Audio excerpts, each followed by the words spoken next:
ಕೊಡಗು ಜಿಲ್ಲೆಯ ಪೊನ್ನಂಪೇಟೆ ತಾಲೂಕಿನ ನಾಲ್ಕೇರಿ ಗ್ರಾಮದಲ್ಲಿ ಹುಲಿಯ ಒಂದು ಚಲನಾವಲನೆ ಕಂಡು ಬಂದಿದೆ.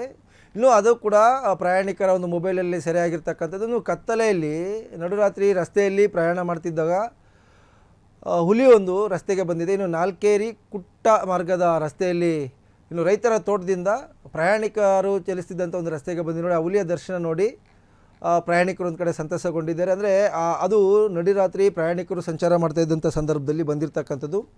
ಆ ವಾಹನ ಚಾಲಕರೇನಿದ್ದಾರೆ ಅವರು ತಮ್ಮ ಮೊಬೈಲಲ್ಲಿ ಹುಲಿಯ ಹಾದು ಹೋಗುವುದ ಒಂದು ದೃಶ್ಯಗಳೇನಿದೆ ಅದನ್ನು ಸೆರೆ ಹಿಡಿದಿದ್ದಾರೆ. ಇಲ್ಲಿ ವಿಚಾರ ಏನಪ್ಪ ಅಂತಂದರೆ ಹುಲಿ ನೋಡೋಕ್ಕೂ ಕೂಡ ತುಂಬ ಅದ್ಭುತವಾಗಿತ್ತು, ಚೆನ್ನಾಗಿತ್ತು. ಮತ್ತು ಭಾಳ ಮುಖ್ಯವಾಗಿ ಈ ವಿಚಾರ ಏನಪ್ಪ ಅಂತಂದರೆ ರಾತ್ರಿ ವೇಳೆಯಲ್ಲಿ ಪ್ರಾಣಿಗಳು ಒಂದು ಕಡೆಯಿಂದ ಮತ್ತೊಂದು ಕಡೆಗೆ ಆಹಾರ ಹುಡುಕಾಟ ಆಗಲಿ ಅಥವಾ ಒಂದು ಸ್ಥಳದಿಂದ ಬೇರೆ ಸ್ಥಳಕ್ಕೆ ಹೋಗ್ತಕ್ಕಂಥದ್ದು ಬಹುತೇಕ ಹೆಚ್ಚಿರ್ತದೆ. ಯಾಕೆಂತಂದರೆ ರಾತ್ರಿ ವೇಳೆ ಈ ಪ್ರಾಣಿಗಳು ಸಂಚಾರ ಓಡಾಟ ಜಾಸ್ತಿ ಇರುತ್ತೆ.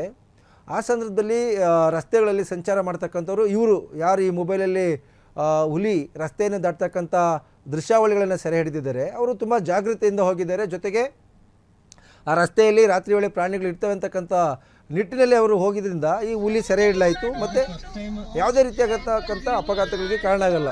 ಹಾಗಾಗಿ ರಾತ್ರಿ ವೇಳೆ ಇಂಥ ಒಂದು ಪ್ರದೇಶಗಳಲ್ಲಿ ಪ್ರಯಾಣ ಮಾಡ್ತಕ್ಕಂಥವ್ರು ಅತ್ಯಂತ ಎಚ್ಚರಿಕೆಯಿಂದ ಪ್ರಯಾಣ ಮಾಡೋದು ತುಂಬ ಒಳ್ಳೆಯದು ಅನ್ನೋದು ನಮ್ಮ ಒಂದು ಉದ್ದೇಶ ಕೂಡ ಆಗಿದೆ.